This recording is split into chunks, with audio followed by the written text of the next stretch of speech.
minus 3, 2, 1, 0.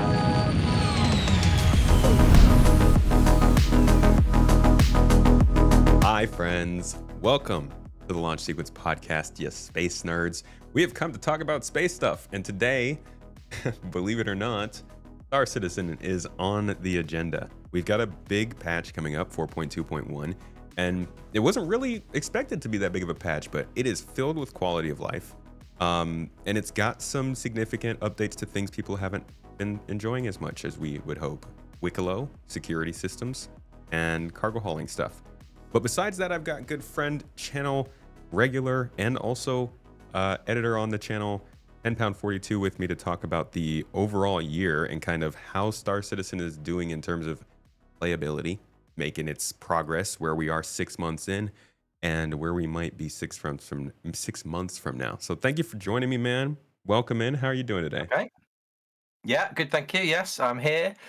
The UK is going through what can only be described as a rare moment of sun, and so if I look like I'm melting through this, if people are watching the video, I am melting. It's very hot in here. I had to close the window so the noise of the neighbours is not here, and so yeah, if I pass out, that will make for some good content. But keep an eye out. Who knows what will happen? Got any like air conditioning? Oh, we don't do air conditioning here in the UK. There's no need for that most of the time, apart from like the 1 week a year where we really do need it. We've not caught up to the rest of the civilized world when it comes to air conditioning.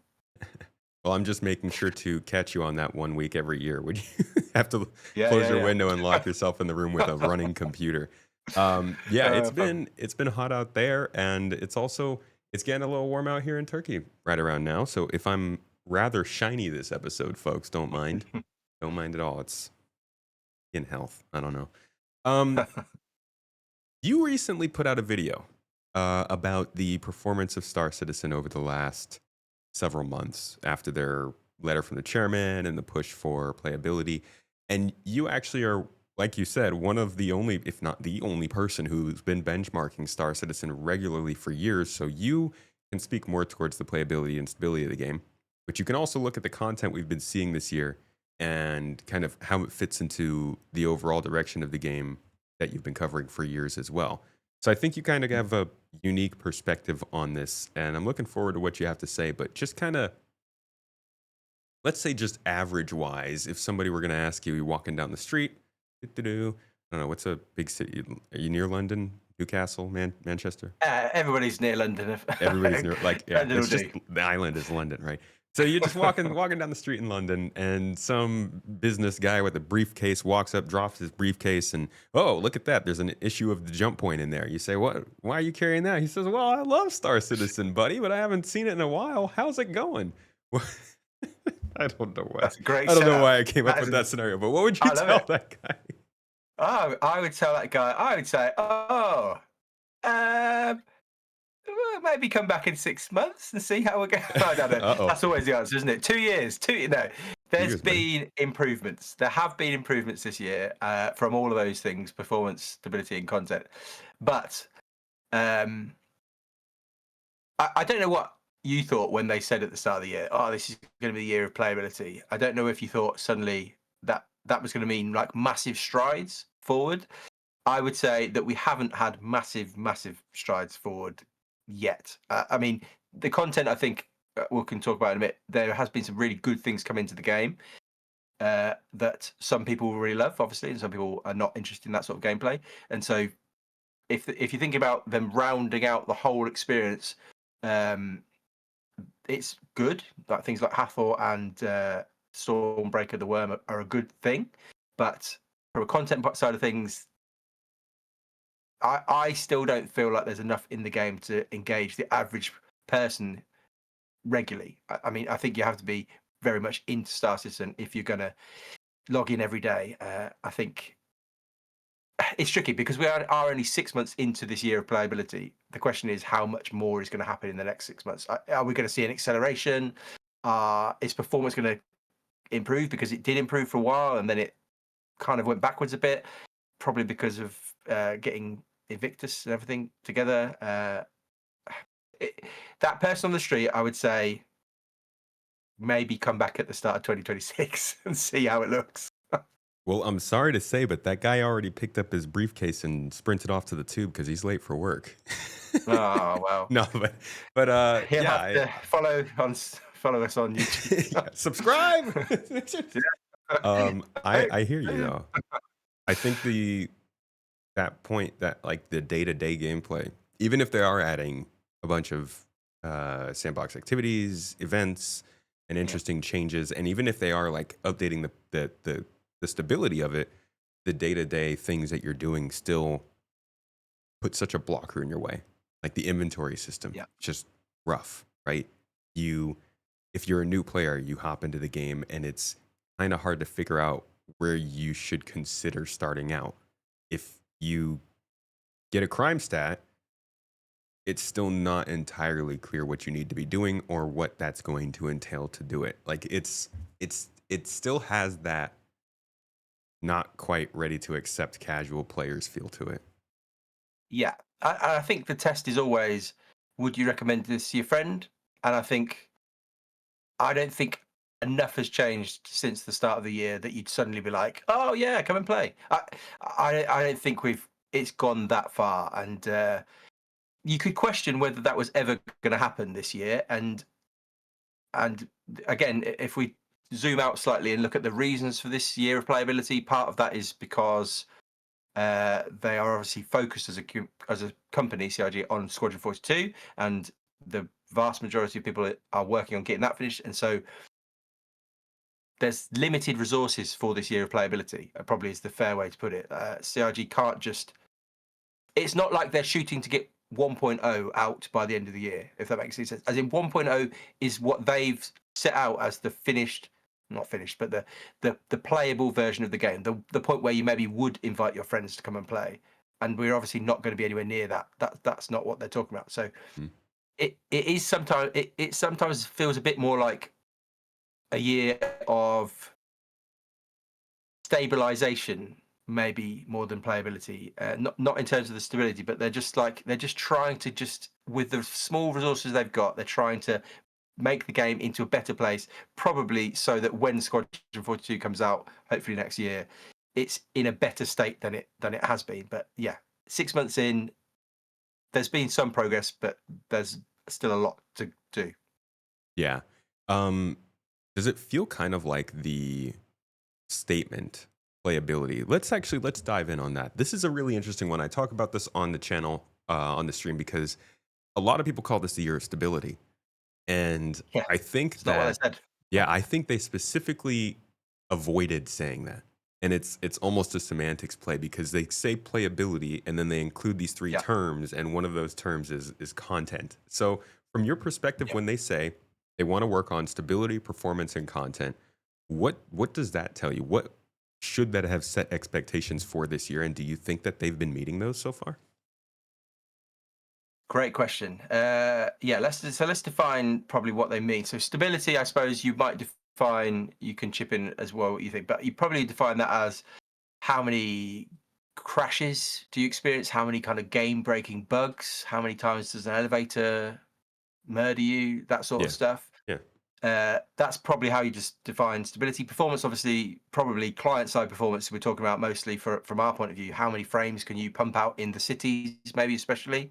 And then maybe also you're looking at server-side performance. Are the NPCs getting more deadly as the server tick rate in theory increases with server meshing? Mm-hmm. And then obviously content is the stuff that you're supposed to do in the game on a day-to-day basis. And I suppose if you...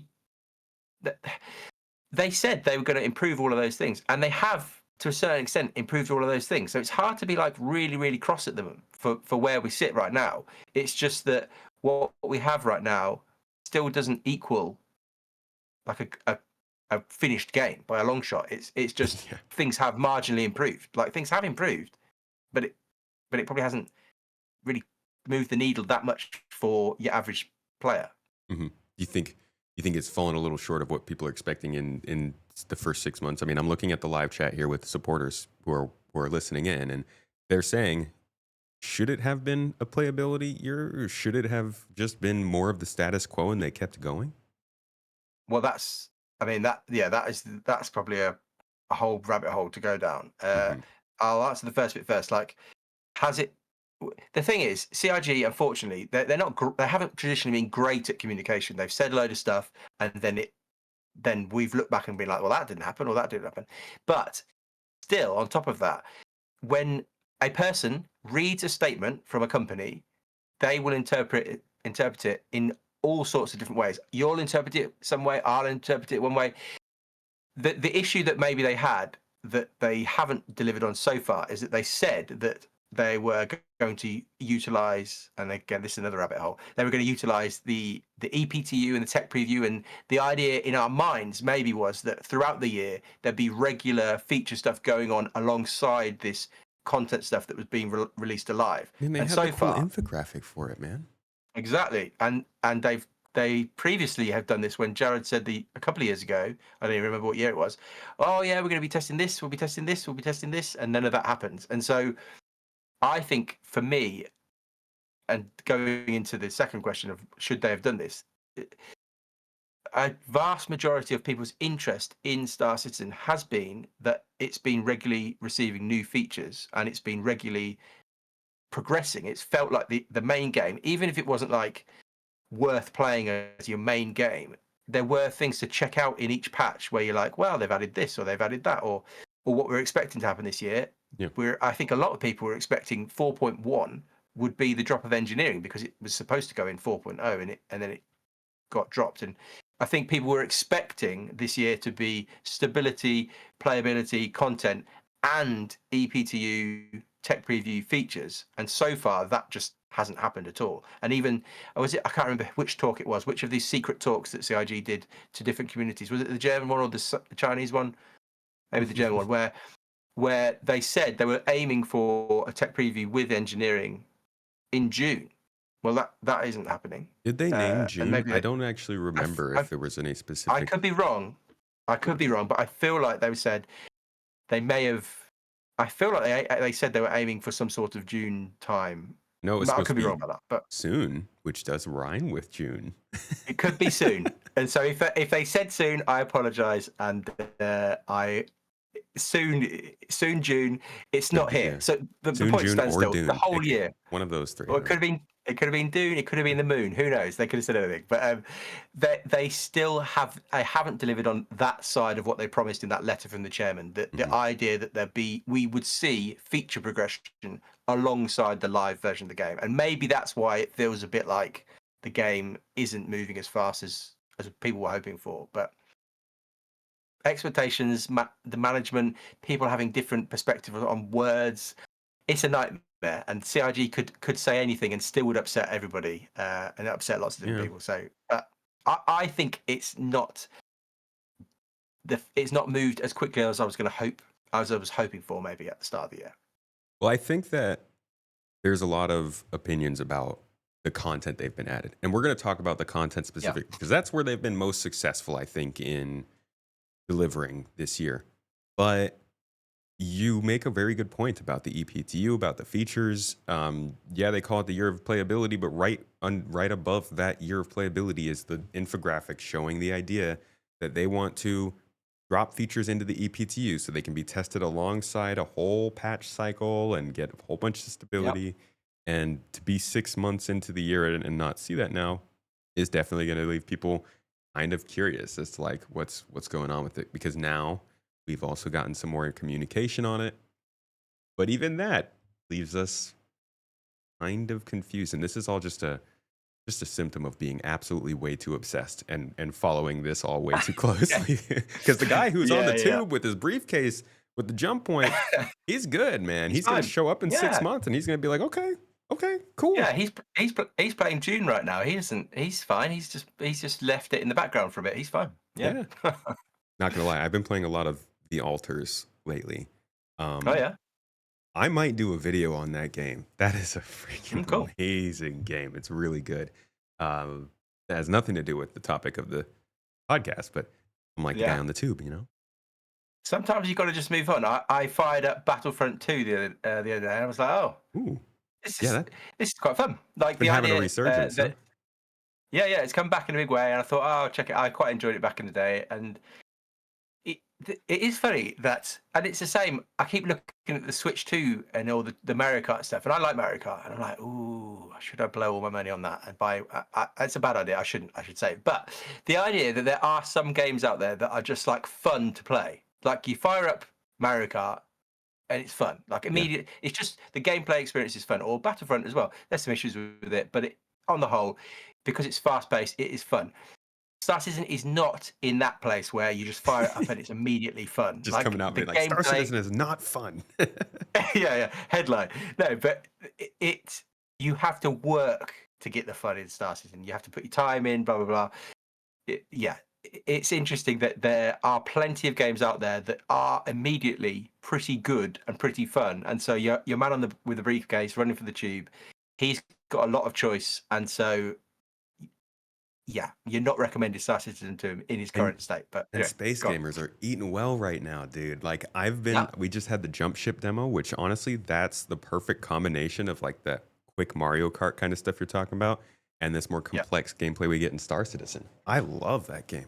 Outer Worlds 2 is coming out this year. Elite Dangerous is getting updated well. The Verse project's about to have an update. They just announced the Expanse game. Like we're doing good as space gamers. So I think that nobody's gonna like miss out on taking a break from Star Citizen or any other game to try something else if it's frustrating or going too slow. Not to say that you shouldn't be frustrated, just like there are a lot of good games getting developed and coming out right now. Definitely. I want to go back to something you had mentioned, which was, this is again going back to the feature development. We talked about how the EPTU is not really being used just yet for features, and fingers crossed that happens by the end of, I guess, basically the end of this month, by mid next month. But also you mentioned that there were a lot of things that Jared had mentioned at the end of 2023. I don't like going back to this too much anymore. I think I brought it up enough times last year, but there were several features that were supposed to be getting tested. The quantum travel experience and hacking, I think, were two specific ones that were mentioned as going into the EPT last year. And we haven't even seen them on the monthly reports. Quantum travel a little bit, but like these are things that if they hadn't said it during that one time or during that CitizenCon, we wouldn't be thinking about it. How do you think this delivery of expectations for the year getting sent and then not being followed is affecting people compared to, say, before, when it's not like this is a new thing, right? They would say things at CitizenCon and you wouldn't really know when that was going to happen, but sometimes they wouldn't show up for years. And I think it was a little bit more accepted than it is now. Do you think that that's really hurting them to the point where they need to start paying more attention to that and being more careful about it? Or are they just swimming in the hype?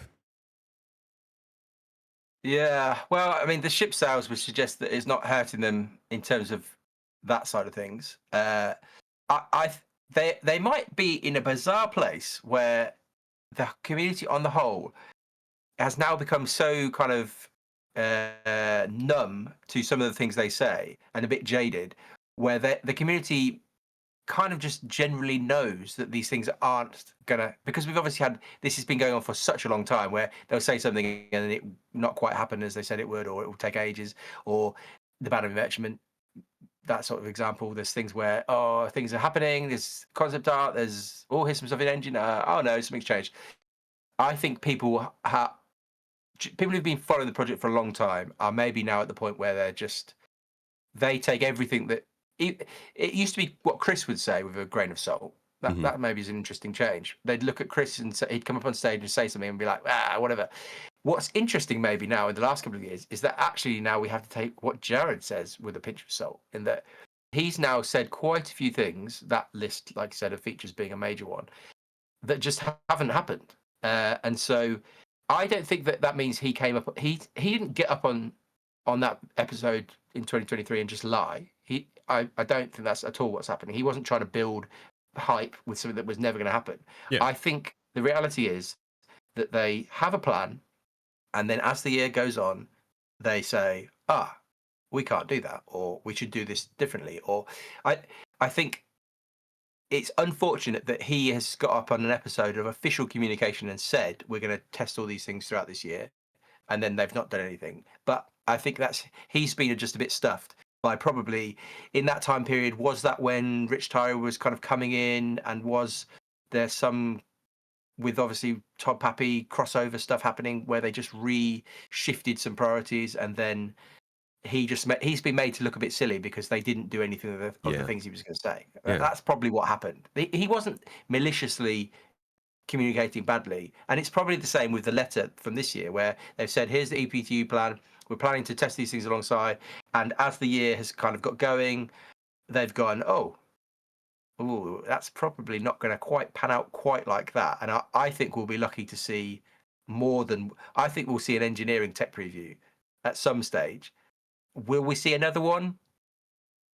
I think probably that's quite unlikely, because I'll finish now. But the thing that's maybe interesting to see is that we're going from PTU to Evocati almost immediately now. So they'll get a patch out, they'll push really hard, and then almost immediately they'll be on the next patch. And so is there even bandwidth? Are there even enough QA?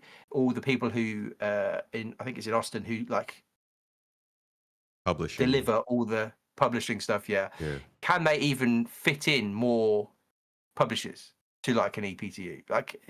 There's a lot, they're doing a lot this year from getting publishing out, of getting new patches out, and so I think it's really questionable whether they'll ever be able to this year hit multiple tech previews or EPTUs going alongside live, because they're so busy just getting out the normal patches. So they didn't lie, but it now looks like they've changed their mind, I think, is what's going to happen. Yeah.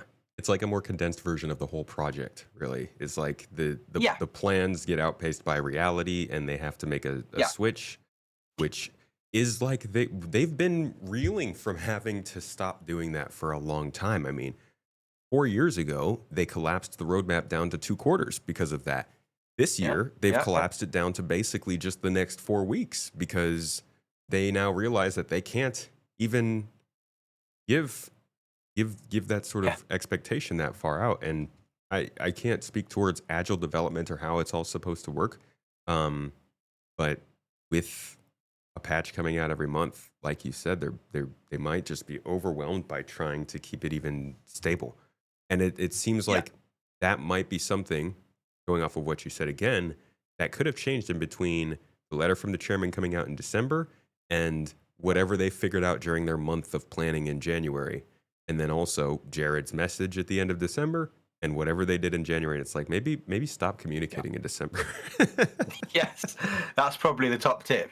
I mean, you say we can't talk to agile development and speak to what's going on. The interesting thing is that they could have in theory told us what went on. Jared never. Their habit for communication is, let's just slide that to the side. We'll never mention that again. As in, they never confirmed why we saw none of those features tested. That Jared.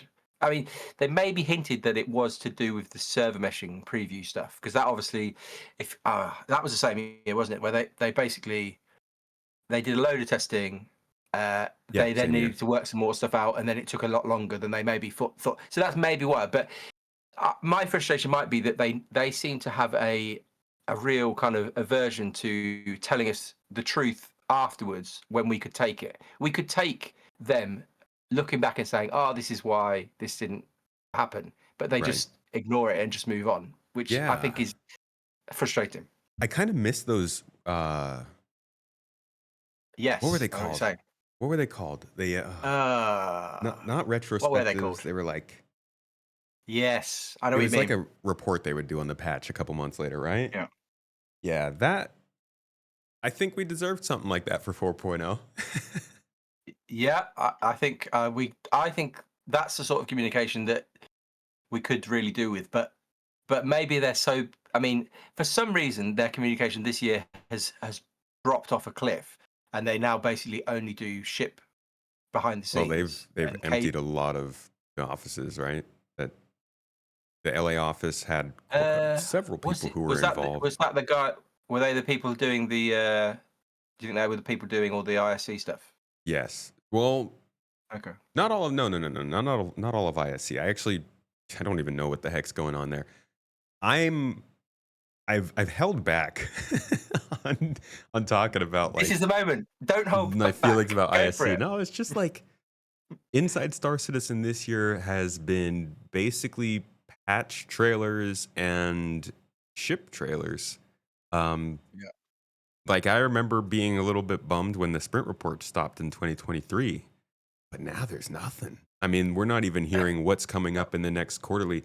They last year it was nice because they were dropping ISC episodes that would talk about okay, 3.24 is the next quarterly update. So we're going to talk about the features and the things in that. We'd hear about the new outposts or the jump points and stuff like that because they were actually delivering big feature-rich things. But without the features this year, they can't cover much in Inside Star Citizen. So yeah, it's been very quiet on that front.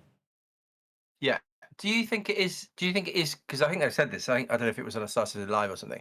Joe had maybe said something along the lines of, "Oh, there is no, we're not doing features, so there's not really much to make videos about." But I, I just really wonder whether that's a good enough reason, because there are more things that they could make content about. I mean, we before this podcast we were talking a little bit about our experience of making content just in general and how it's hard and sometimes you have to experiment and you try things. I don't know if they've got the excuse to basically just stop this year, which is effectively what they've done. They've stopped making content that communicates with the backers outside of, like, say, ship content and then the trailer almost for each patch. And they'll do an ISC about 4.1, they'll do an ISC about 4.2, they'll interview some devs. Is it okay though that they've basically not even tried to give us more content? That they've not thought, well, we could have an interview about this. The Star Citizen lives are often quite helpful in terms of Mhm. communicating, and they've really reduced those as well. And there's no real reason for that because they could definitely be interviewing people about all sorts of things. And so my actual suspicion. Here we go. Let's go for some conspiracy theory. I don't have I a tin wonder hat if here. that. Yeah. I can't find one, but Anti-static yeah. here. Nice. Get that on. I just wonder if this team, the team that does all the kind of in-game footage, which has got really, really good, I wonder if it's gone. They're just pumping out material for Squadron, and they're just working on that again. Squadron is taking priority, and so they've had to just focus on getting nice trailers. I don't know, Well, yeah, like or marketing material. I don't know. I find myself asking the same thing. Like, yeah, if somebody's not working on quantum travel, then maybe they're working on control surfaces. But if the Inside Star Citizen team isn't putting out as many Inside Star Citizen episodes, A, what are they doing? I'm not trying to police Yep. their job. I'm just actually curious. But also B, wasn't that kind of where subscribers funding would be Yeah. going to? So I do wonder like Yeah. what exactly happens to subscriber funds that's picking up on that? Is it just the development of subscriber items, or I don't know. Well, I hope that's not the answer, because the subscriber items are not worth the amount of money that people are. It's millions, isn't it? The subscription funds each year would be quite high. Yeah, Yeah, no, I agree. What are they doing? They did at one point say they were advertising for more kind of in-game capture people. I don't know what, at the end of something yeah, that's Jared right. said that, but Yeah, yeah. So is that because people have left, or is that because they've repurposed people within the company? The quality of some of the stuff they do is so good that you'd be shocked if they weren't promoting some of those people to go and do some of the cinematic stuff for Squadron. I'd be surprised if they weren't. And so, yeah, that also makes you wonder though. Do the Inside Star Citizen productions need to be that nice? Like maybe that's what CIG also figured at the end of last yeah, year when we saw some of the other communications and community people leaving. Could they have restructured that team? And I know they put the credits on after every episode. I need to cross-reference that and see. yeah, But that would be good to do. Yeah, it's an interesting one. I think that's one of the lesser talked about but more interesting developments this year, and it's just all really a communication thing. A lot of it, though, I do think is like the devs are just working and they don't want to take their time anymore yeah, for interviews and yeah. questions and all these things. They just want to work and get this stuff figured out because you can tell there's pressure. Yes. Yes, they are. They are, and I think they are working on primarily Squadron. So you can see that. Yeah, take that off now. That's conspiracy theories are over for the minute. I think, yeah, there's been some sort of shift and desire to really focus and get things done. And again, that seems to be again around Squadron 42. So let's hope that game comes out next year. Yeah, let's Let's hope that hope. happens, and then things can crack on for Star Citizen. Let us Yeah. hope. Let's talk about content, the content Oh editions yeah. of the year. Yeah. Yeah. The biggest thing that most people are probably going to say has been added this year are going to be the big headline sandbox activity additions that come with the major patches. That is the Hathor locations, which were Yep. joined by a line in mine, and the ASD and Lazarus locations, or I guess all ASD locations, which are joined by Stormbreaker. Yeah. Do you think they've done a good job with these? Yes. Yes. Okay. There's a few different ways to look at this, but let me go off on a tangent. That's gonna lose people slightly. I like football, soccer. My team is Arsenal in the UK, and trust me, there'll be a reason for this. Arsenal, the football team, Uh-oh. they really desperately need a striker this summer. So the transfer window, they have a set time where they can get new players, and they desperately need a striker who's going to help them score loads of goals and win the league. And they also probably need a left winger at the top to again help that as well. At the start of the transfer window, but they haven't done either of those things. They've bought themselves a new goalkeeper, a backup midfielder, and they're looking at getting a defender. None of the things that people really want. The fans are like, where's the striker? Where's the left winger? But for the whole squad to work, they did need those other things. So they did need a goalkeeper. They did need a backup midfielder and a centre back. And so if the transfer window was to stop right now, you'd say, oh, this is awful. We've not signed any of the things we really needed. But the transfer window isn't finished yet. And I think it's pretty much the same way to look at it with Star Citizen. People are upset to a certain extent that Hathor and all the worm stuff are really combat and FPS focused. And they are PvP, very heavily PvP kind of friendly. Mm-hmm. But we're not at the end of the transfer window, to stick to the analogy. We're only halfway through the year, and I think we have to give them the rest of the year to see if they can fill everything out, fill out the squad, see if they can really deliver on a big striker and a left winger. Like, we need to see if CIG over the course of the year can create content for everybody, because so far they have heavily leaned into these two locations that are only one sort of gameplay. Now, whether CIG really can do that, whether they can make the game more playable on a weekly and monthly basis for cargo haulers, for miners, all those sorts of things, can they create sandbox activities around non-combat gameplay? That's maybe the question that we've got for the rest of the year. That's what I was going to ask you next. What's the left winger look like? Well, that's that, and that maybe we can throw something around, but that is the good question, because just finish on that. I think that the Hathor and the Sandworm, well, it's not a Sandworm anymore, the Worm, are good additions to the game. And even if you never plan to do them, you have to acknowledge that the game does need that sort of content. That whether you like it or not, this game is a playground for FPS combat and PvP.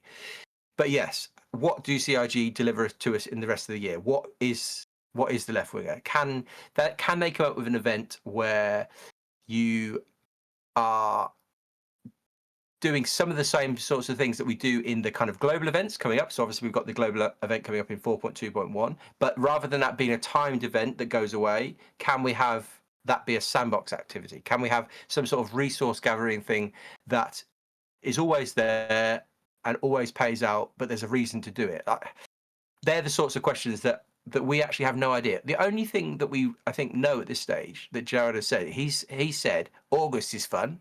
I think in one of these other pieces of communication, he seemed to suggest that the August patch was going to be really fun. What does that mean? We've got no idea. But oh boy. Yeah, I imagine That must be 4.3. that yes, it must be 4.3. But I don't know. What would you want to see for if you were saying, "Oh, I want to design an event that's non-combat focused, not PvP." What would you see? I don't know, man. I have I have some ideas. I'm not the labels don't work for me. I think that's Okay. really the big thing. Um, because they have done nothing but just confused and Yeah. misled people. And I'm not going to say that it's CIG's fault because they have, like, Elliot came out on that episode and he was like, this is a sandbox activity, this is event. But for a lot of the year, they were still using the word event with a lot of these things. And that just completely changes the way that you receive what they are. If you think that these Yeah. things are an event, for a lot of people, even like, I'm not going to discredit all the people who don't want to do this type of gameplay. They have a reason to say that. But for all the people who might be interested in this kind of gameplay, but don't want to go there because it's too crowded, the performance is bad, the actual sandbox activity doesn't work, they don't want to run into PvP, all of these people could either know that they will be able to do this at some point in the future, or they think there's no point in doing this because in a month I'm on to something else. And what they're adding in 4.2.1 is definitely like that. You got to get in and do that. But all these Yeah. other things, they're locations. They're permanent. And I look at something like that and see where the lines can blur. Let's look at Jumptown, for instance. Jumptown is an event, but it's based in a location that's always there. So it's hard to reference Jumptown as its own thing in the game because it isn't an event, but it is always there. Is it a sandbox activity? Well, nothing's been triggered. Where does the line get crossed for that? And I think that's been very confusing to people. The biggest thing I would love to see in this game, like, I think the number one thing that I have thought up that would be cool in this game so far would be comets that cycle through the star system, fly off however many billions of kilometers into the Oort cloud, and then they cycle back around with fresh resources and locations, and they move slowly. And like, the distance they are from the inner system dictates who would or would not be willing to make the trip out there. You go earlier, you get better resources, there's more risk. Like, I see that as a cool exploration sandbox activity, but it's going to fly away. It's not going to be there the whole Yeah. time. So is it an event? How do they advertise it? How do we refer to it? I don't Yeah. know what should or should not be delivered to people, but I do think that cargo hauling and mining and salvaging should all have options that do make them feel like they're doing something that affects the surrounding game. That was, I think, one of the Yeah. coolest parts of Hathor is like, you are literally spawning a dynamic event in the game, and Mhm. that's not really something we've been able to do much of before. So I don't know if there's, like, I'm sure there are great sandbox activities for people who don't want to do combat. I do think that those sandbox activities will always attract combat. And for that Yeah. reason, then there's also the argument that people have that like combat should just be removed. But that's a whole nother conversation. Yeah. Oh, I mean, this is probably where this isn't our job, isn't it? But there are these people at CIG. This is their job, and they are paid to go up these sorts of things. I mean, so you'd think that they can solve some of the issues around. Well, you'd hope that they would. I mean, I just had one quick thought of: could we, in theory, have an event that goes on for 6 months? So maybe you're right. Maybe the problem isn't that the events are events and they go away. Maybe the point is that they're too short. Maybe there needs to be a longer term one. Could Mhm. could we, for 6 months, build a new space station somewhere or a new base Yeah. somewhere? And you go, you deliver your, there is no, you're just dropping off material. So you're mining everything, you're dropping it off, you get rewarded for that. And over maybe in the first month, if the target is hit, then one section of the base or the station gets built. And then the next month, another section gets built. And over time, we gradually build up this space station or base or distribution center or whatever. And it seems as though we are, as a community, making something in the game change. And I don't see why there'd be combat there. You're just dropping off materials. If you put some hangars there to drop things off in, it should be fairly safe. And like we say, we have not talked about it yet, but the security changes coming up with 4.2.1. In theory, a space station could be quite safe. So there's things like that they could do. Maybe it just requires a bit of creativity on CIG's parts. Yeah. And again, it is their job. But what is it that separates that from just hauling cargo, in your opinion? Yeah. So for me, and I said this in my video. I mean, the part that isn't, that I just mentioned there, is that you are. I've just completely forgot what I was talking about. Ask me the question again. Basically, just like the difference between doing the cargo hauling to, say, build that space station up over time versus doing the cargo hauling to just deliver to Hurston and get paid. Yeah. Okay.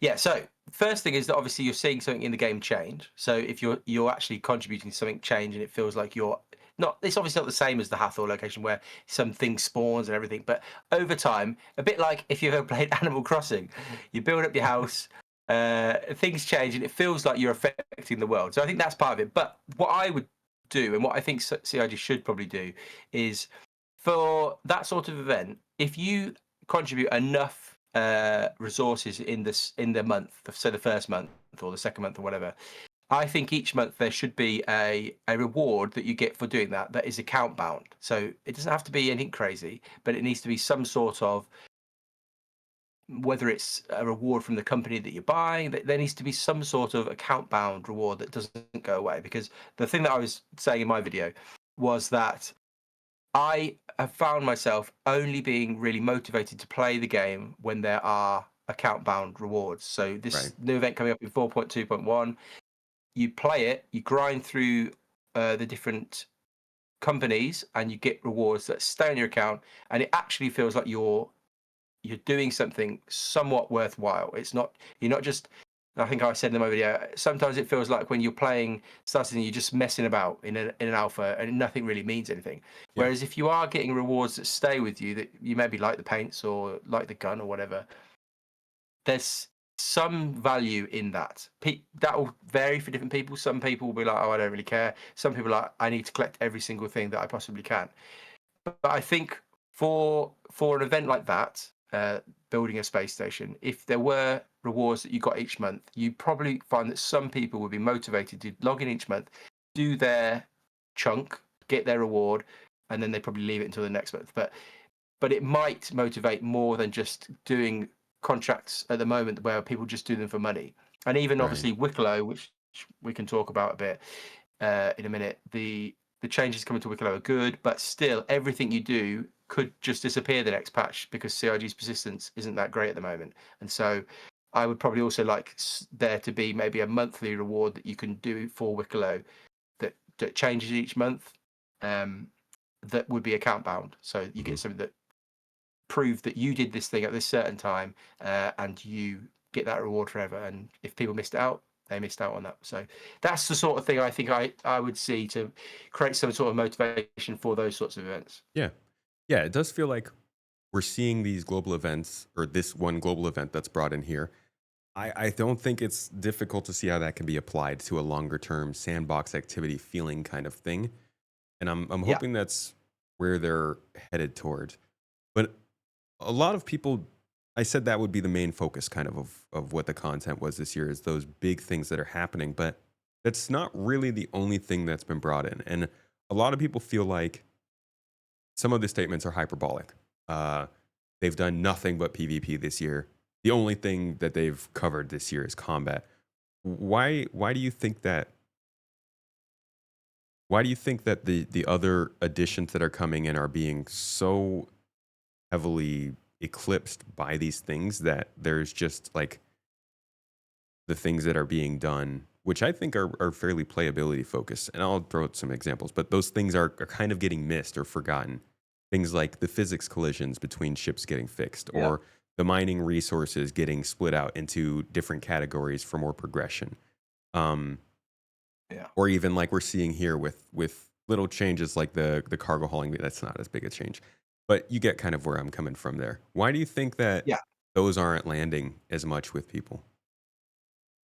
I think probably because, like you said, they're not as big. I think they're often that there are some quality of life changes that are really good for the game, but they're not significant enough that they kind of suck much airtime up, if that makes any sense. And if we look at CIG's patch trailers for the year and the ISCs that they've done, well, they're only talking about these combat focused FPS PvP events, and so that it's hard to define what's quality of life and what's content.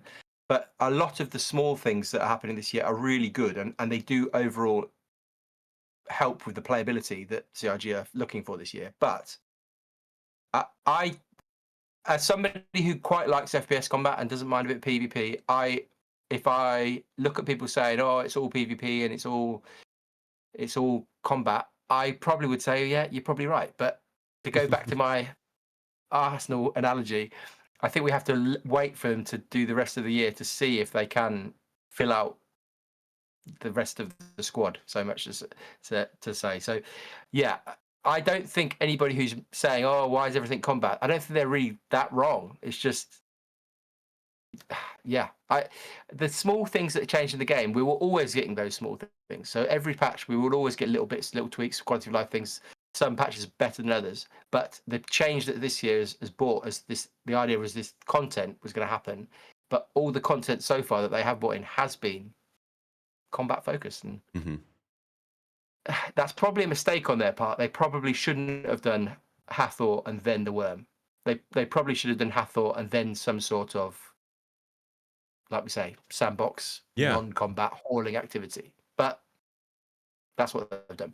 Be interesting to see what they do for that. Let's go to Wicklow. Wicklow has been a very, very big topic this year, and he's getting a pretty significant update in 4.2.1. So I want to talk about that update, but also just the overall reception of Wicklow. How do you think they've done so far with this addition to the game? Yeah, I mean, I think quite a few people are saying this, but I think it is a bit of a test case for them. To be able to do some sort of resource gathering thing and then a hand-in thing. And obviously, as people who have done this so far have all said, the current hand-in process is horrible. Like having to lay out all of the items that and chuck them on a freight elevator is a terrible system. And so, on some hand, it's good that they're bringing this sort of thing into the game, but obviously it's not. It's not in a state where you'd be like, "Oh, well done, CIG, that's great." And obviously, the changes they've just announced, some of that is future changes to be able to hand in items in a box. That's much better.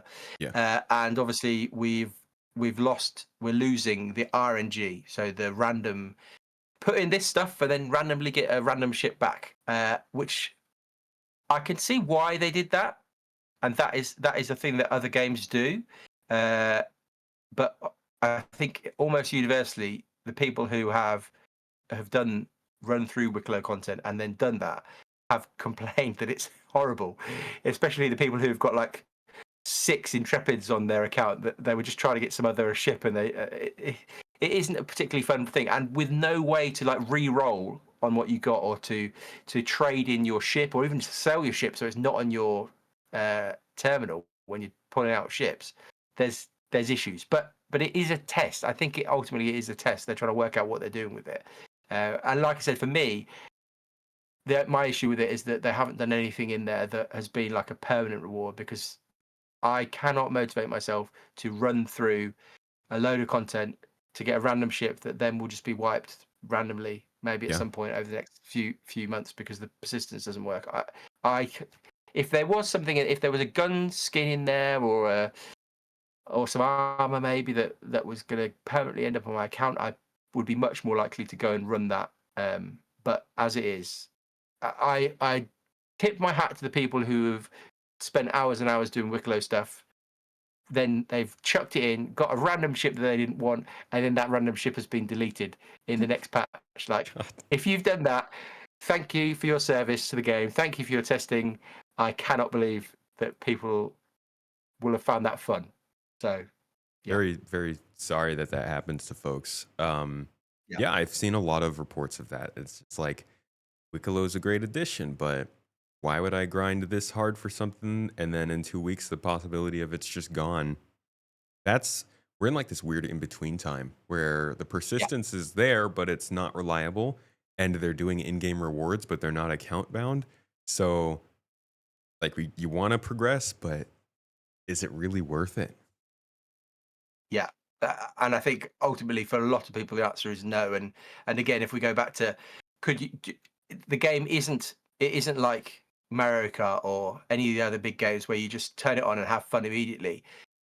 You have to work for your fun, and when you work for your fun and then it's still not fun and then it gets deleted, I think you can see why a lot of people are just like, nope, I'm stepping away for a while until this gets better. So That's what really yeah, drives me nuts. Sorry, go ahead.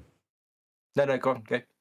It just these are long-term things, right? When you're playing the game at Star Citizen 1.0, you're spending money on weapons, components, on fuel, ammunition, batteries, fuses, maintenance. You're building up your home. You're maybe doing a little bit of base building here and there. You're running contracts for random people and trying to build up reputations. Like there's so many things that you're focused on trying to do that earning a spaceship, especially like a nice spaceship like a Guardian or a Scorpius, should be like weeks of effort, I would assume, because Yeah, you're doing other things. It's just like real life. When you set up to save for a vacation, it's not like you just save for a month and go on vacation. You save for a while you're still doing other stuff, and we just don't have those other things.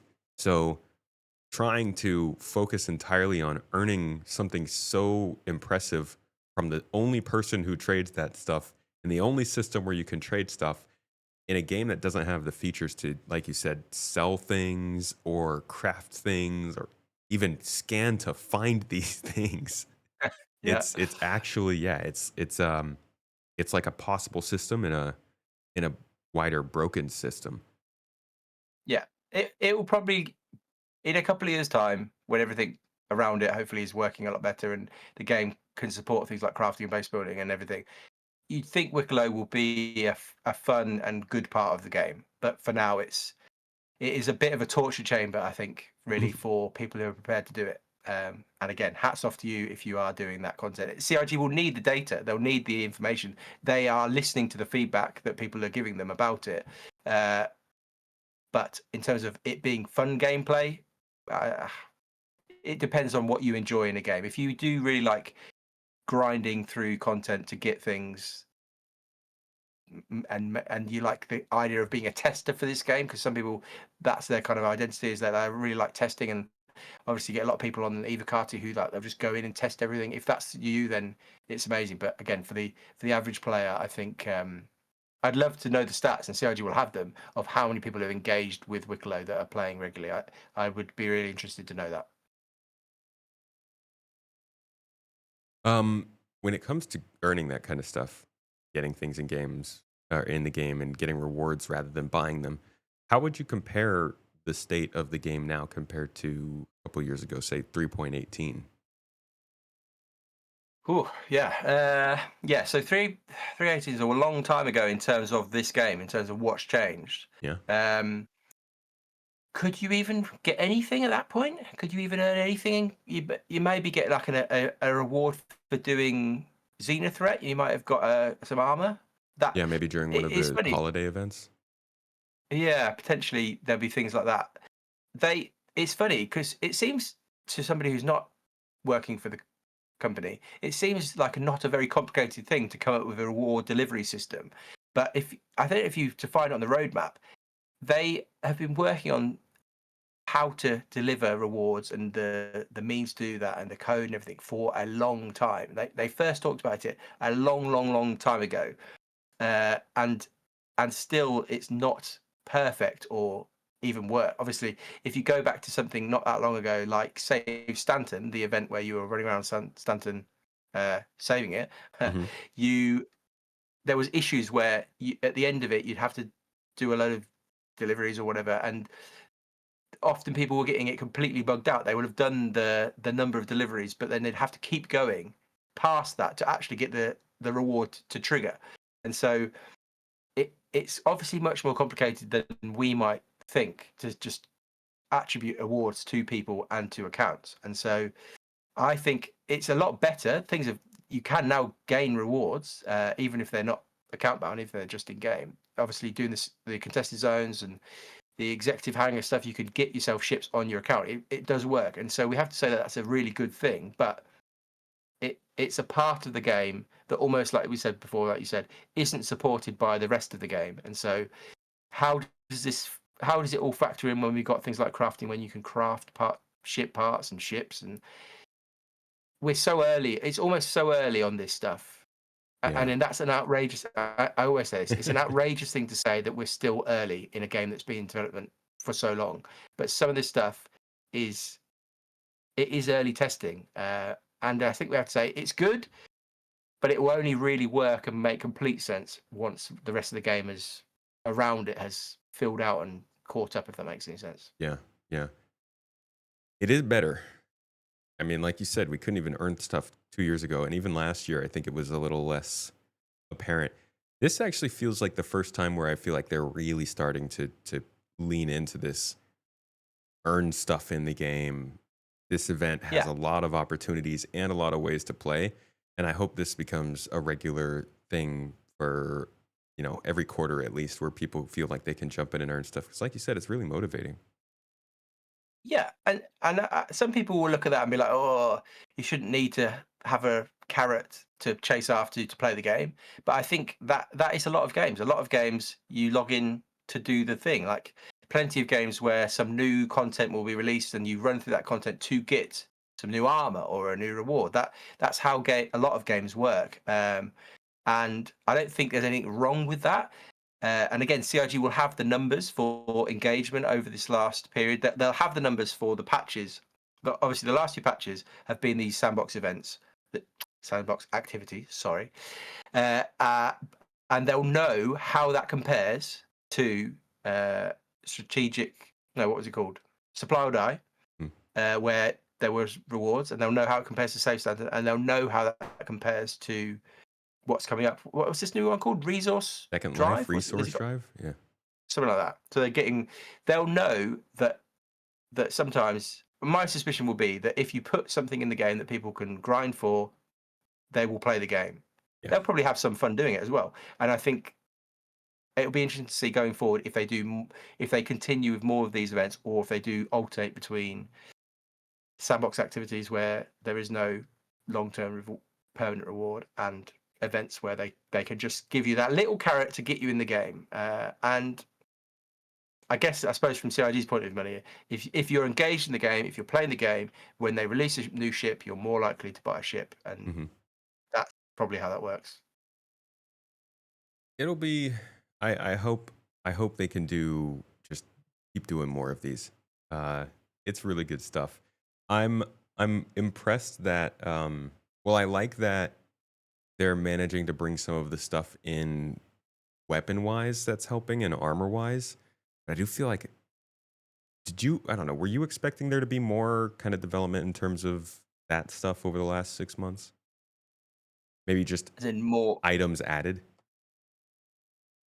To earn, different items to earn? Not necessarily even to earn, just like after the Starware presentation last year. Obviously, we aren't all expecting to suddenly have clothes and armor or wearing at the same time, but did you expect to start seeing like regular armor and weapons this year? Do you think they've brought in more than you were expecting, or how does that feel? Yeah. Well, they've done, obviously the vault weapons have been the main thing, haven't they? This year. And I love them. I have so much fun with those. I think a lot of people do, but it's weird in some ways that they have been quite like significant pieces of content almost. They're just some guns. That maybe shows where the state of the game is. That people have been really excited to play with these new guns. Where you'd think in an ideal world they could just release 5 guns, 20 guns a patch, and people would just be like, "Oh, this is fun to try out with." Well, but yeah, these individual guns have been quite exciting. I mean, looking back at that Starware video, from CitizenCon. Is it fair to say that was the equivalent of concept art? I think I look back at that and think they were not far along with this. This was some ideas that they had for the future. Yeah. And like the stats. The stats, to the fact that it was even further behind base building and the crafting stuff. The crafting, obviously, they had these mock-ups with all these stats of ideas of maybe how things would interact and work with.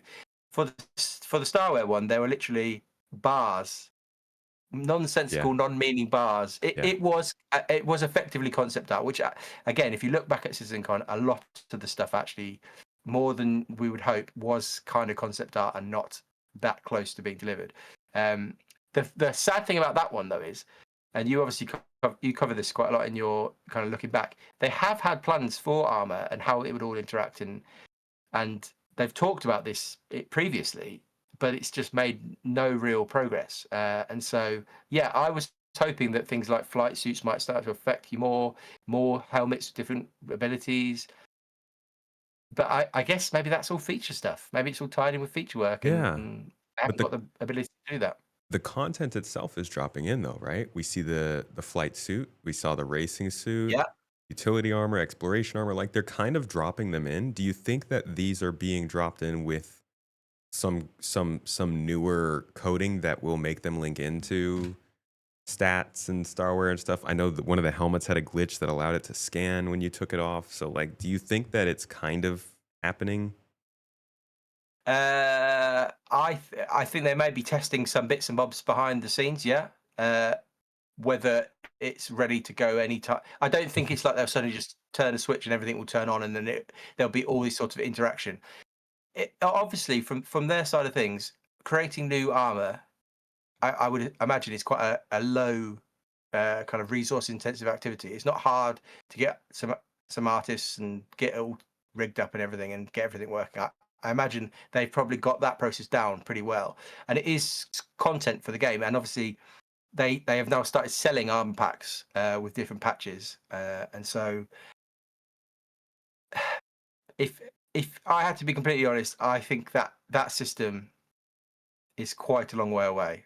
I don't. They're not. Are they talking about it in the monthly reports? Not at all. No.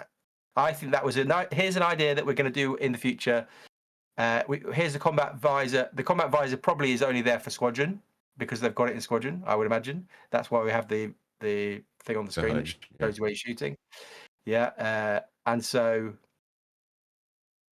they weren't lying to us, but they weren't completely being honest about how far the things were along. And the main thing about that whole panel that people probably really remember was that was all just a setup for the worm. And so the panel was kind of about Starware, but then it was like, oh, but we've got this worm, so let's look at this. So that was a weird panel. It's a funny one. It was one. Okay, following on from that, then, why do you think, or rather, do you think that expectations are, how do I ask this? Why do you think people are choosing to draw conclusions from, actually, I don't need to ask that. People are drawing conclusions on where this game is headed based on the updates we're seeing right now, instead of Star Citizen 1.0, the panel that they released, and CitizenCon, all that information about like where they're headed. How do you think they can get around this and like properly communicate the points of this game? Because I think one of the people are surprised that security is getting added into space stations. Now, that's because it hasn't existed for a while, but I think there are genuinely quite a few people who don't know that the star system is supposed to be secure and you're not supposed to get attacked everywhere. How do they communicate this effectively? Well, that is the $1 million question, isn't it? The problem they've got is that people play the game and so they think, well, this is the game, which isn't as silly. You can't criticize anybody for doing that. If somebody was to buy the game, log in, they would say, well, and based on this year's content, they would say, well, this game seems to be about FPS combat, going down to a planet, running through activities. They would look at what's in front of them and they would make a kind of choice and a decision in their mind that this is the sort of game it is. Are we expecting the random person on the street, our friend with the briefcase, to go and watch all the CitizenCon panels from last year? Probably not.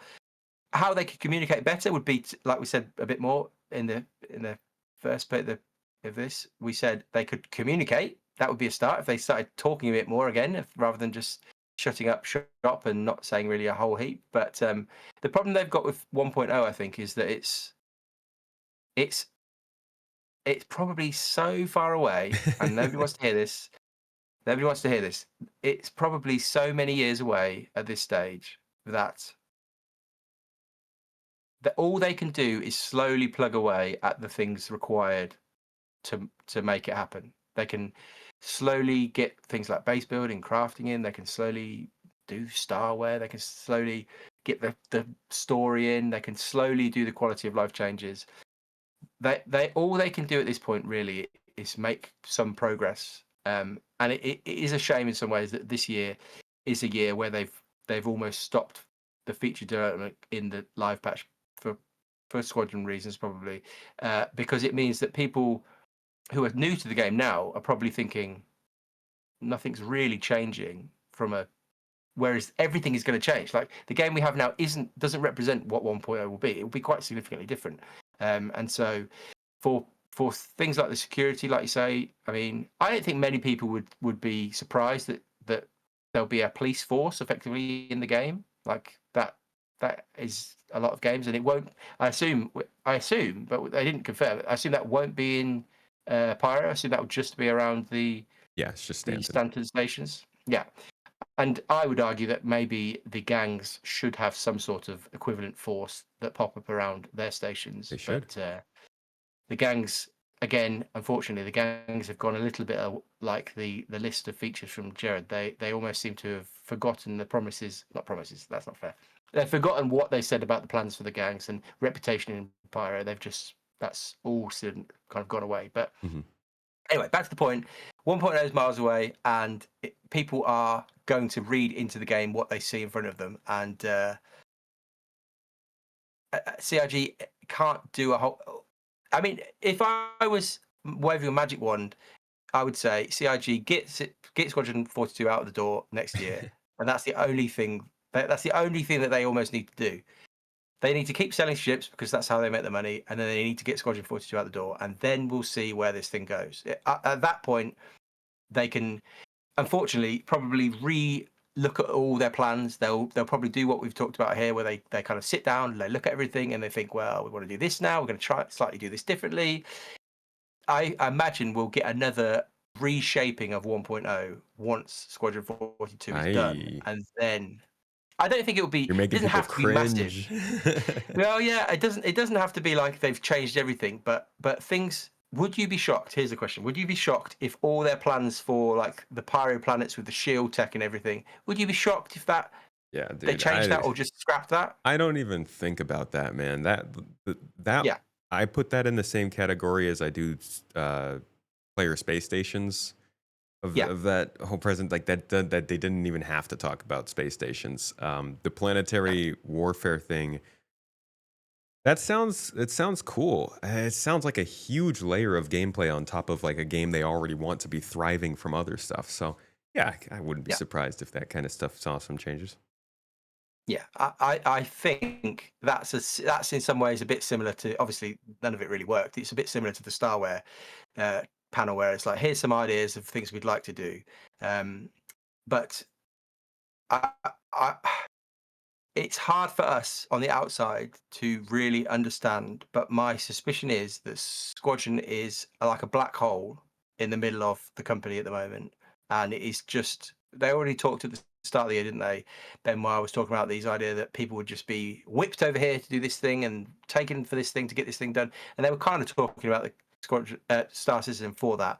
But the idea, I think, we have to get in our head is that they are desperate to get Squadron 42 out in a good state and be a success. And then I think there was some talk this year where there was a bar citizen, there was some talk that Chris was saying they weren't going to make another Squadron episode until they got Star System 1.0 out. I hope that's true, and I hope that they. Yeah, there was some sort of talk about. I think maybe Board Gamer had made a video or something.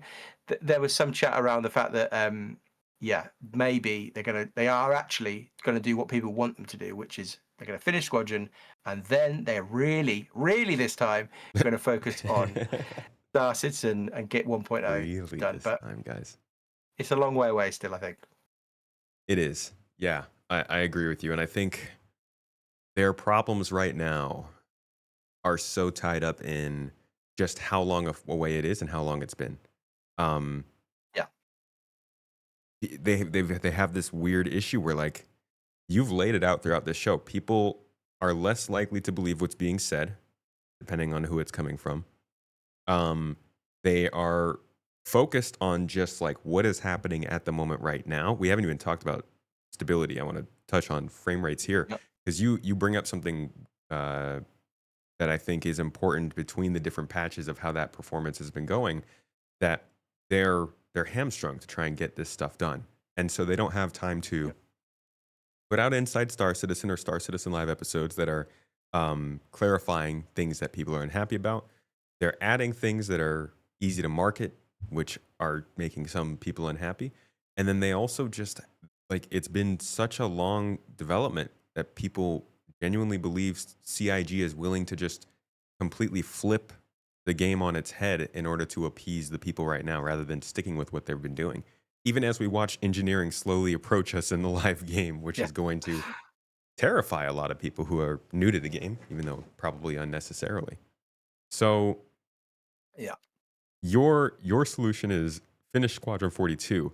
Would you say then that at this point they are doing the right thing by not talking as much and just working and not really paying? I mean, Oh, they're clearly listening to the community with some of their changes, but like they're also pushing forward ahead with their plans and just trying to hit that goal. uh, I, yeah. I mean, it's not fun to be obviously on the backer side of what's happening, where uh, it feels like what there's things have almost slowed down compared to previous years in terms of communication and things like that. I mean, we have to be fair and say from a content point of view, from our side of things, it's not much fun either to try and make content about a game where they've shut up shop in terms of communication. But if they can suddenly, if what they're doing this year by focusing on Squadron and not even doing an in-person Citizen Con, if all of that is with the aim to get Squadron 42 out next year, and it does come out next year, then I think it probably is the right call. And it probably doesn't feel very nice for us now, but it, I think the game and the project and everything will be better once Squadron 42 is out, and they can focus on the persistent universe. So yeah, I mean, this isn't anything new for anybody who's relatively kind of new to the project. We've had droughts before. We've had worse droughts than this before. I think Yeah. people might have thought that with 4.0 and then with a year of playability, they might have felt like this year, how could there be a drought now? And in some ways, there isn't a drought, but there is an information drought, I think, this year, and there's a lack of features. That's the drought that we're talking about in some Yeah. ways. And so, yeah, it feels weird to say, oh yeah, we're in a drought, but when stuff is coming out, but the stuff that I think most people who are following this game at this point are still, their mind is on the future. Their mind is on what this game will be like one day. It will be like when 1.0 comes out, and so when the information about that stuff, the future stuff, isn't coming out, I think it can feel a bit like flat and a bit like what's happening. And let's just hope, yeah, that Squadron 42 comes out and then the floodgates open. That's what everybody Oh says, isn't it? That's gosh. the joke. But I don't think it will be that. But I do think there should be an acceleration, because I don't know how exactly you might. We don't know exactly what this is like, but I imagine if you imagine Squadron 42 as a body, CIG as a body, I imagine the head, I imagine the heart, I imagine one of the hands and one of the legs, and all the internals are focused on Squadron 42. And what we've got left for the persistent universe, the thing that we play on a day-to-day basis or whatever, is an arm and a foot, maybe. This And is what they're so not telling people. Yeah. well, I think this is what they're not telling us what extent that split is, maybe. But I Yeah. guess I think it's heavy Squadron. And the hope is that everybody's said for a long time is that when the whole thing, the whole body, the head, the heart, all of the arms, everything is focused on Star Citizen, hopefully things start to move a bit better and a bit Yeah. faster. That's my hope. The recent financial report was really telling when whoever was curating it specifically said, and this was back in 2023, but specifically said, we have a priority for Squadron 42, and we realize that putting more resources towards Star Citizen is hurting that priority. So we are taking funds away from Star Citizen to put more effort into Yeah, Squadron. That is the most plain they have ever put it, yeah, how that's true. much Squadron 42 actually impacts the development of Star Citizen. And I was impressed that they were willing to say that so candidly. Yeah, no, you're right. That was a significant statement, and it does mean that we're not guessing really to say, oh, everybody's as in it is their priority. They've told us, and so yeah, Yeah. better be But good. It better. I always say this. It better be good. it's got to be good at this point, yeah. But all that being said, I have been having more fun than ever Yeah, before playing Star yeah, Citizen. Like you say, the information drought is definitely here. Content wise, I know you guys, people think I'm negative now. I just want to say, like, I have been having a lot of fun fighting, especially in the Hathor locations recently.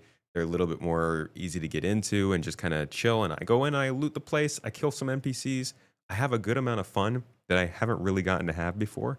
Um, and that's I've been cool. enjoying like the weapons and uh, just I still appreciate some of the additions we got last year in 323, how they've made the gunplay better. I'm an FPS shooter, explorer, platformer kind of person. I like third person and first person action adventure games. So I've been really enjoying what they've been doing this year. Yeah, Um, it's just the information and drought's been rough. yeah, and have you? And obviously now we're saying that these locations are all about PvP. I'm assuming you're saying NPCs. Have you encountered any PvP? Much PvP? Not in a while, actually. I went to Stormbreaker stuff. I did the ASD locations, I think, 4 times. And With two of with the a group? times, once was solo, twice was solo, twice was with the group. Um, Okay. I encountered another player when I was solo, got killed, and that was it. Um, the first time I went was with the group. We encountered other players. We couldn't talk to each other, but we all just teamed up and played together. The other 2 Nice. times, I don't think I ran into people, no. When I go to the Hathor locations, I almost never run into anybody. I mean, sometimes there'll be ships flying around, but I get down on the ground, and if I run into another person, we just flash our flashlights and go along our ways. But I usually go there solo, and I die by NPCs way more than players. Yeah.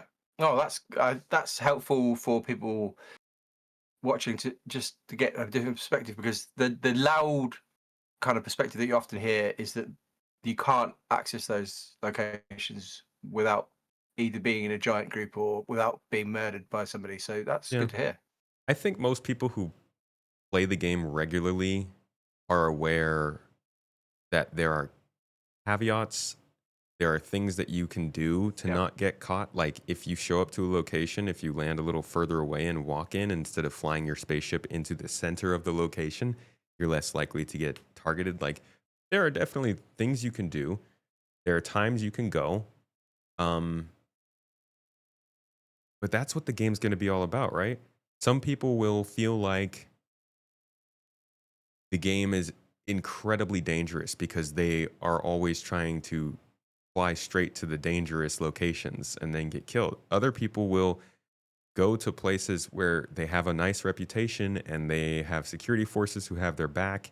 And maybe it would have been dangerous if they hadn't prepared, but they did, so it feels completely normal. And I think as the game continues to grow, we're going to hear more and more diversified takes of like, oh, it's all FPS combat, but then you come across somebody who spent all this time refining and building stuff, and they're like, well, why don't you just come do this stuff? Um, yeah, it's all anecdotes. Yeah. Yeah. How about you? How have those locations been treating you? Yeah. So I only dipped in very, very quickly because like I say, I can't I struggle to motivate myself to play them with no real reason. Like if I was gathering those resources to build a base, then yes, that would be a reason, and that's it's probably worth saying that I don't think that everything in the game should have a permanent account bound skin or gun that you get. That isn't what I think should happen.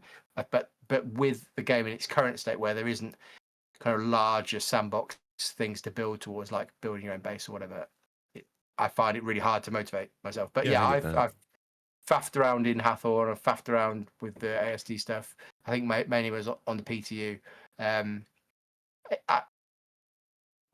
mean, I like the contested zone, so I don't mind a bit of PvP, or even the contested zones. You can quite easily run around without seeing anybody, and sometimes the NPCs don't even spawn. So sometimes you're just literally running around, and then there's nothing happening. But I mean, I do understand the mindset of that time that you went to the ASD things and just got killed by another player, and then that's the end. I think that's what a lot of people are worried about, and that they want to avoid. They don't want to set up for 20 minutes, travel, blah blah blah. They get there and then their game is done.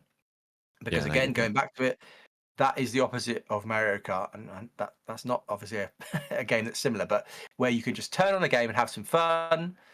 That is the opposite, where you turn on a game, you set up, and then you die and you lose a load of progress. That is what I think people are objecting to with these sorts. Some people just won't go near them for risk of that happening. Sure. That risk that will happen will be enough to say I will never do that content because I've got limited time to play the game or whatever, and I don't want to just not have fun. I want to mine and do things that I know will be fun. I can control them, that sort of thing. So I understand why people would be upset about them, but they're needed. These locations are needed. The game, whether you like it or not, does mean PvP. It does mean combat. It does mean FPS stuff. It needs these locations, but it does, like we said, it does need the other things as well.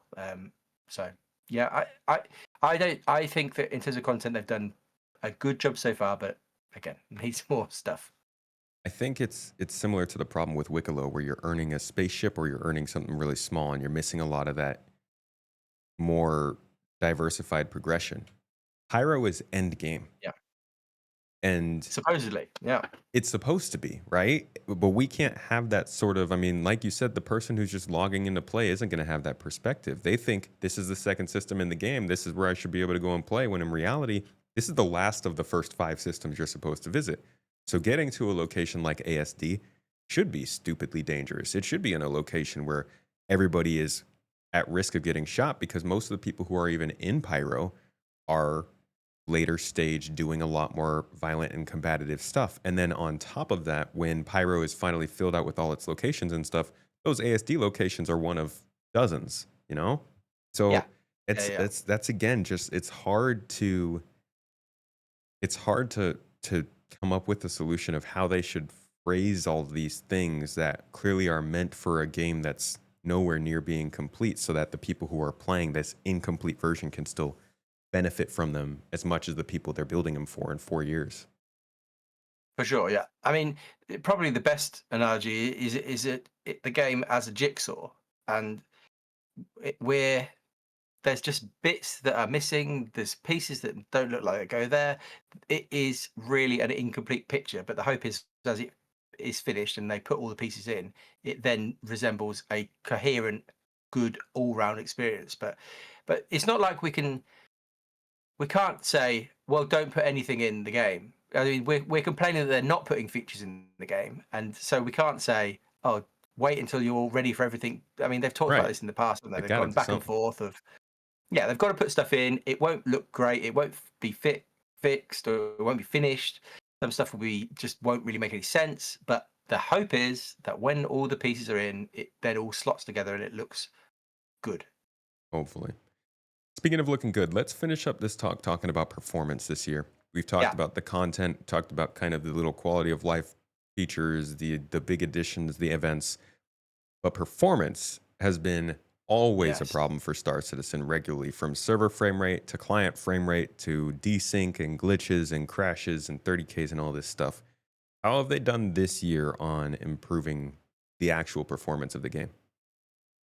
Yeah, so this video that I made this week, 3 days ago, apparently, according to this. So there's a section on there on how performance has changed throughout the year. And effectively, from 4.0 onwards, there was a gradual increase in performance running around Lawville specifically, the bit that I do a lot of testing in. And it looked as though things were really heading in the right direction. Be aware, though, I'm talking about a really high-end system. My system, this is what this was tested on, 9800 XUD. The CPU is the key bit, really. Up until 4.1, we had an increase. So you can look at the video, but at 4.0, we were averaging 68 FPS running around Lawville. At 4.1, we were averaging 86 FPS running around Lawville. And it suddenly looked like, wow, CRG are actually doing something. They're actually improving performance, because performance is a big issue for 86 is most of the great. game. Yeah, it felt like it feels at that sort of frame rate, plus above kind of 60, you start to think, well, this kind of feels like a real game, unlike the mess it has often felt like over the last 12 years or so. But then with 4. Then after that, basically 4.1.1, it's dropped off, and then 4.2.2, it's down to about 70 FPS. And so my suspicion has been that that's probably to do with, I think Invictus was obviously one of those patches, and that can impact things, the just amount of stuff going on. But I imagine their focus has not been on performance over these last couple of patches, because it does seem as though things have gone backwards. And so, again, if we're talking about the whole year and saying, are they moving fast enough? Are things heading in the right direction? You'd have to say with performance, they were looking good, but now things are looking a little bit more like, oh, nothing's really massively changed from the start of the year now. And this is again on a high-end machine. If you're hitting like minimum spec, my real minimum spec i5 10400 or Ryzen 3600, you're struggling to get 30 FPS around the cities and around Lawville. So Thanks. they haven't moved the needle significantly yet. And so my real hope is that the patches coming up, it's almost like they forgot about performance. Like they've made some strides early in the year, and then they just kind of said, oh, okay. I think a lot of people, when they talked about this being a year of performance, were hoping for significant changes. And so far, there's no signs of Vulkan, the full multi-threaded version, although it's questionable how much difference that will make. And there's other things that CRG are working on. But so far, performance, I'd say, is a bit of a meh topic for this year. It hasn't been as spectacular as it maybe looked like it was going to be. At 4.1, I was like, oh, we're really going places. By the end of the year, maybe this will be in a really playable position for quite a lot of people. But it's kind of gone a little bit backwards since then. Yeah, that's rough. That is really something I was hoping to see, is a smooth experience as much as a more full one by the end of this year. They have 6 months, but I don't know. Do you say it might not be that much of a that crucial over the last couple of patches, but the latter half of the year is generally more messy than the former half when it comes to features and like releases and stuff. Do you think that they have the ability to continue upwards? Yeah. What will be this? Just go with this for a second. What will be interesting is how much of the optimization work that they're doing on Squadron 42 will come over to Star Citizen, because the Vulkan is fully in Squadron 42 now, according to information from Ali Brown. The multi-threaded version of Vulkan is there, but they haven't basically moved over a full version of the engine to Star Citizen Live because they want to keep it stable. So stability and performance not quite exactly the same thing. And so are they at some point in this year going to do a full taking on of all the new engine and all the new features and optimizations? So far, it's a bit like when we had, which patch was it? Was it 315, 316? I can't remember. 315 added a lot, 316 solidified it. Yeah, so basically they just kept the same version of the engine and they just made a load of changes. And things actually were quite good. It's a bit like that. All the patches I think we've had so far this year have been on the same kind of branch of the engine. We haven't taken a new version. And so are we at some point going to take a new version of the engine, bring it over to Star Citizen, the live game, and see all the work that they've been doing on Squadron? Because they will have been doing optimization stuff. There will have been more engine feature type stuff as well. Will that come in? Ali Brown has said he doesn't know when. At various points, he's kind of been asked, and he said we're not quite sure when we're going to do it because we want to allow for stability in the live version of the game. But if that happens, if suddenly they bring over a big upgrade almost to the engine, maybe we'll see some performance improvements. But if they keep, I hope they don't stick to the same version of the engine the whole way through this year, because we will be missing out on things like Vulkan. They're obviously working on things like ray tracing as well that are Squadron specific at this point, but will come over to Star Citizen. And so hopefully, maybe they'll say this is the patch. Maybe they'll aim for a certain patch that maybe it'll be, I don't know, September or whatever, and they'll say we're going to do a load of work to bring over a new version of the game. We're going to squash a load of bugs. It's going to be in the PT for ages, and then we're going to release it. But who knows? Who knows? I hope it goes well. I would like to see people with lower range computers getting reliable performance and stability from this game. That would help so much. I do appreciate though we're not crashing near as much as we used to. Yeah, and that's the upside, I suppose, of sticking with the same branch of the engine for a while, is that they can squash bugs. They're not introducing new features, so the bugs are, in theory, that they're not introducing bugs with features, if that makes any sense. So yeah, I mean, on this video I did I basically said it's so dependent on who you are, what system you are with stability. So I did some comments in the video, and people were upvoting to see which one they thought was relevant. And so out of 5, so 5 being I guess the best, 4 people upvoted the 5 voted for 5, 21 people updated for stability of 4, 155 people updated for stability of 3, so in the middle, 98 people voted for stability 2, and 8 people updated for stability 1. So it's weighting towards 3 and 2. So it's not as though people are saying, oh, everything's perfect, it's all completely stable, and I don't ever crash or have a terrible bug. But I think you're right. I would say my anecdotal experience is that, yes, outside of some terrible bugs and experiences, it seems on the whole smoother than some patches we've had in the past. It's slowly, stability is improving, but again, if they then chuck a new version of the engine in there with all the changes, is that all going to fall to pieces? Yeah, that's a completely different situation.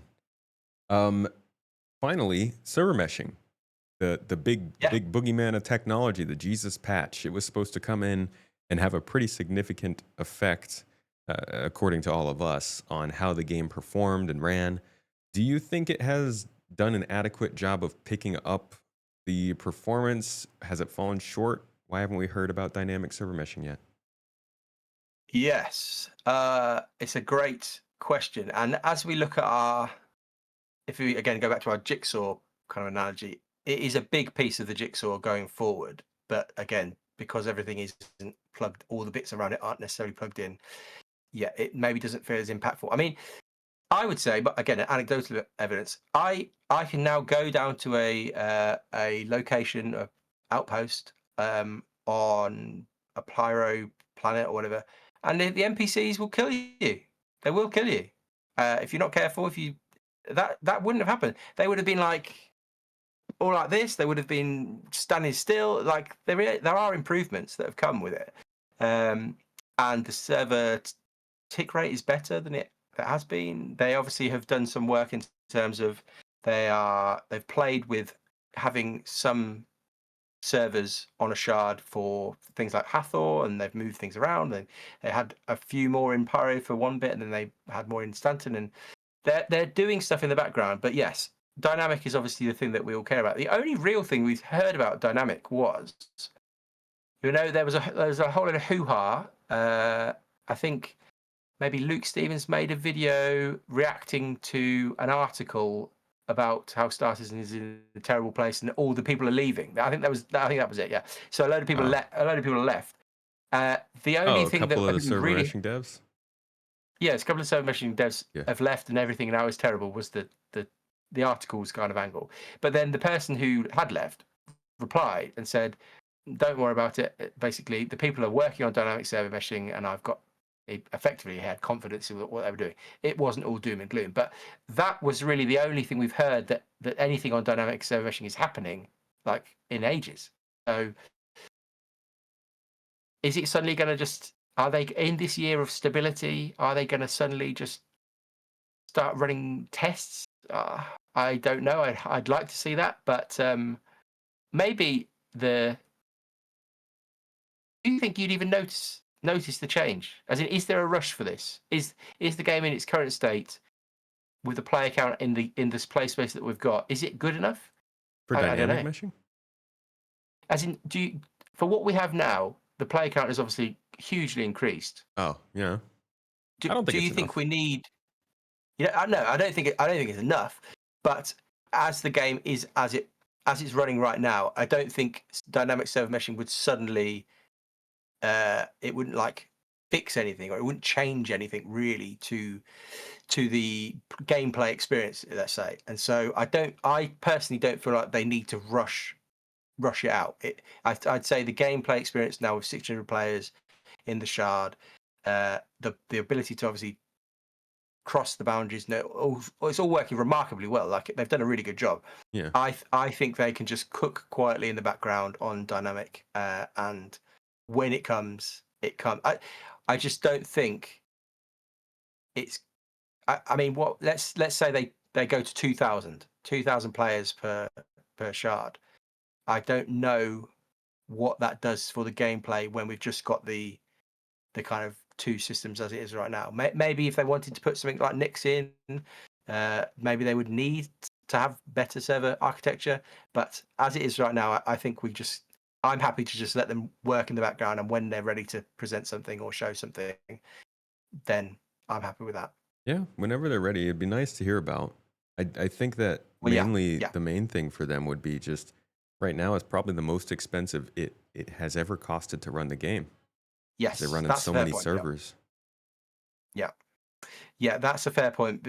The architecture as it is right now is reliant on them. They can't scale up each server on each shard to meet the demand. So yeah, potentially they could save some money by doing dynamic. That's fair. Yeah. Who knows? You might hope to hear about it at CitizenCon this year, but then there's just as much chance that they'll not mention it at all. So, Oh boy, we better hear about it. Like, we better hear about it sometime this year. yes, maybe yeah. But you've been around here long enough to know that there's a decent chance that they just don't say anything. Well, we'll see. Yeah, we'll see. All right, man. It's a sad note to end on. We should find something more fun to say. That's not fun. I mean, again, I'll end on this slight positive. Server meshing has been a remarkable success. The fact that they got it in, the fact that we're all just running around in it, and we don't really even notice it's there. They should get more praise than they have for that. It's impressive what they managed to pull off. And as much as there are so many things to be maybe critical about how this project is run, how the timelines of everything have happened, they delivered something good that was impressive. And it works. Like, we don't notice it. We don't only probably notice it when a server needs to recover, and then it recovers most of the time. So Yeah. that's a positive. There we go. We'll end on that happy note. They talked about it for years. They said they were putting work into it. Honestly, it was one of the hinging parts of this game, like whether would the game will work or not.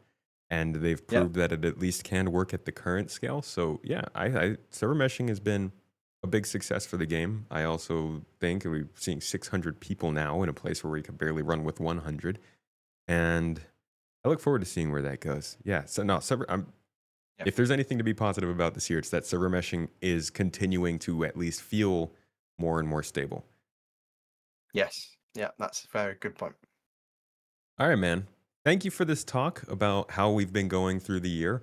I guess to wrap things up, really, it's the main question of the show. Has the playability improved? And do you think it's at a good enough rate? Yeah. I mean, combining those three topics into playability, it has improved. I don't think there's any doubt. There's more stuff to do. Works slightly better. There's more stable. Things have improved, but I would say that if CIG's goal was to get the game into a playable enough state that when Squadron releases, which we hope is some point in 2026, if their goal is to have Squadron on one side that people play and think, well, that was fun, I then want to go and play Star Citizen, I would say that they're not moving at the pace that they need to make it a really good experience that you'd say, oh, yeah, you should really try out Star Citizen. I mean, we're still hoping that some point in let's say mid 2026, sometime Squadron comes out. If they carried on at this current rate, it's probably not going to be quick enough to make Star Citizen a recommendable experience at that point. But we're only 6 months through, like we said. They suddenly might accelerate. Things might change. Yeah. Maybe they'll wave a magic wand and suddenly everything will be fine. But yeah, I would say they need to speed up a bit. Hopefully it's an exponential path. Well, yes, that's a good way to put it. All right, everybody. Thank you so much for listening to this episode. It was a nice long one. Hope you were somewhere comfortable to get all this talk.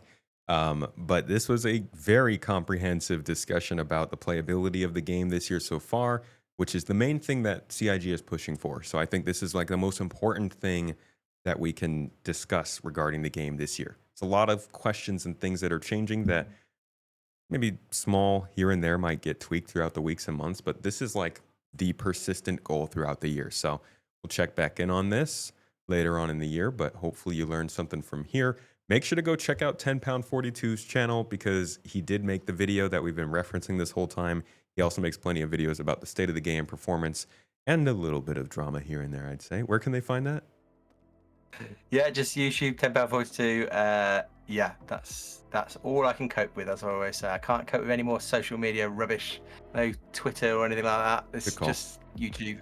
Good call. Do they use the numbers or the words 10 and 42? Yeah, good question. No, we talked about having my name displayed like this. Yeah, you actually have to probably type out 10Pound42 in English words. There you go. But if you search Star Citizen Performance, I would be shocked if you didn't somehow find my face. No kidding. All right, man. Well, thank you so much for joining me for this talk. Everybody, No problem. again, hope you had fun. Hope you learned something. Hope it was a good talk and it got your mind jogging. Leave your comments down below about what you think, and I will see you all next week.